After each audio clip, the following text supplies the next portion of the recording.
Let's keep rolling here. Next up, 1 p.m. Eastern, Minnesota Vikings 6-1, 2-1 on the road at the Washington Commanders, 4-4, 2-2 at home. We're at FedEx Field in Landover, Maryland. 74 Fahrenheit, mostly cloudy, 10 miles per hour.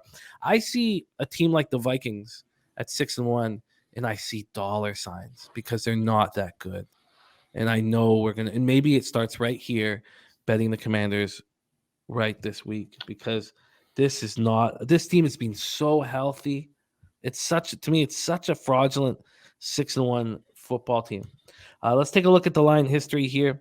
We have the Vikings opening up at -3. They're now -3.5. How long did that 3 last for? So that 3 came out at 7:28. Within 12 minutes, it was -116. 3 minutes after that, it was -122. And 14 minutes after that, it moved to 3.5.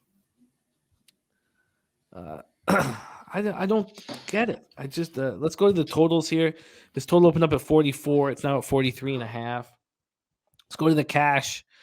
We have and I was not with you guys on the Commanders. I didn't take the Colts, but I felt like I left. I mean, that was a great drive by Heineke. This team believes in them. 55% of the tickets, 62% of the cash on Minnesota.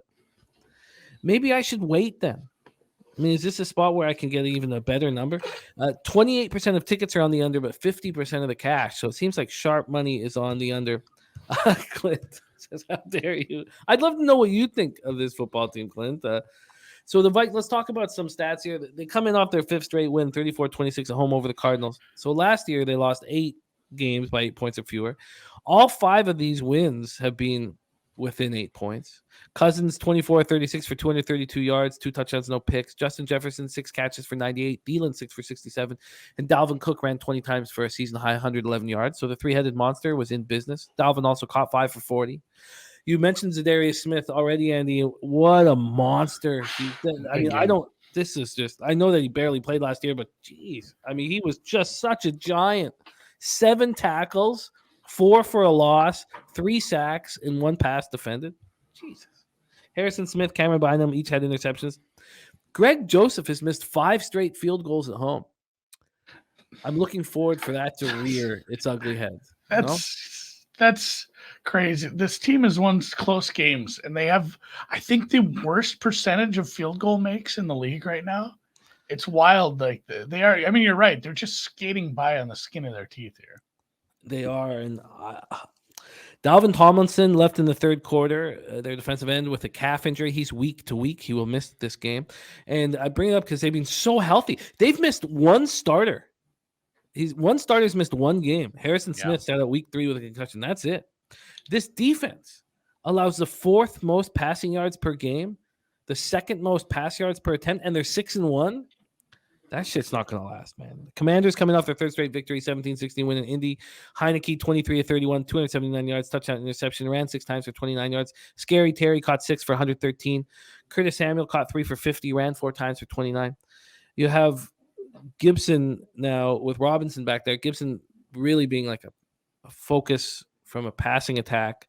He caught 7 passes for 58 yards and a touchdown. So if you take Heineke and Curtis Samuel out, though, Washington only got 45 yards rushing in Indianapolis.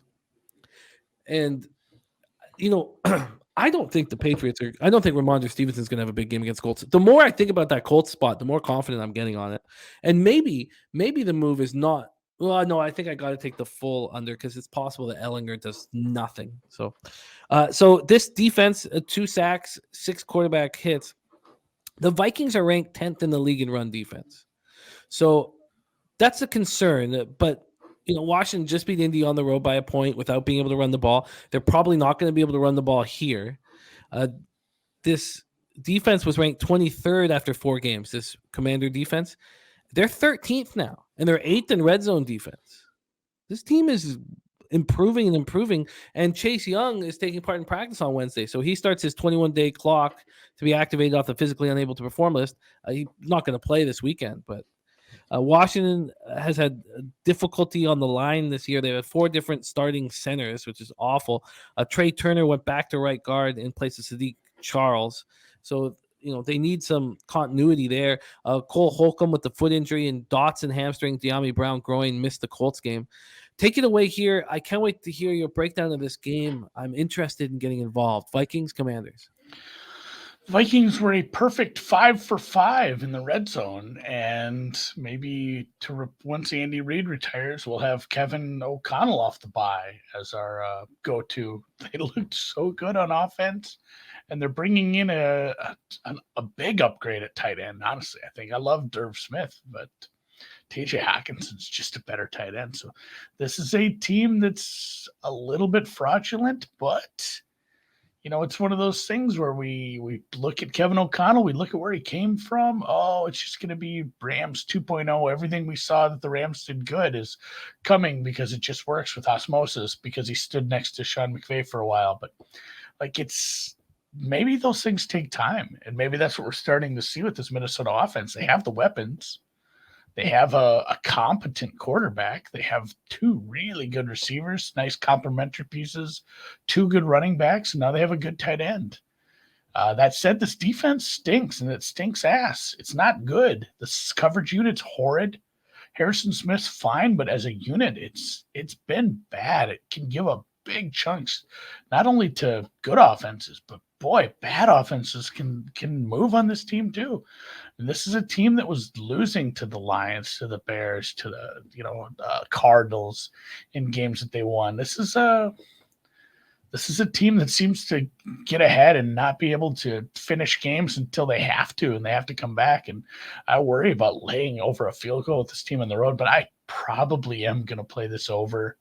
I'm going to fade the money coming in. I know it's pushed down a little, but I like, the combination of an upgrade at quarterback and Heineke with those 2 receivers there. They have one really good receiver that isn't getting his due because he had to start the season with a horseshit quarterback. So I like Washington to get moving on this Viking secondary, and I like Minnesota to just keep humming along. Maybe Minnesota covers, maybe they don't, but I'm probably going to be on this over. I don't see how Washington isn't able to score multiple touchdowns in the secondary, even if they're garbage time touchdowns. And Minnesota's offense, if we've seen anything like we saw last week, should, 28? What's your floor here? I think this total's quite a bit lower than it should be. And maybe this is another one where I didn't check the weather. It's beautiful. Don't worry, I checked it. No concern. No concern about whether or wind, anything. Let's talk about this spot here because I can get you a 43 at a cheap price if you want to go over. That we could get that 43 at minus 107. I'm putting faith in you that your weather report's good. If it's looking all right there in Raljan, I'll take the over. The wind is 10 miles per hour, 74 Fahrenheit, mostly cloudy.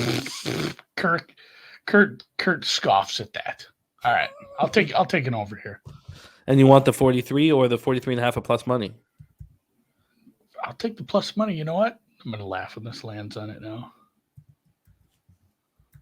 It's only a plus 101 at 43.5. It might not be.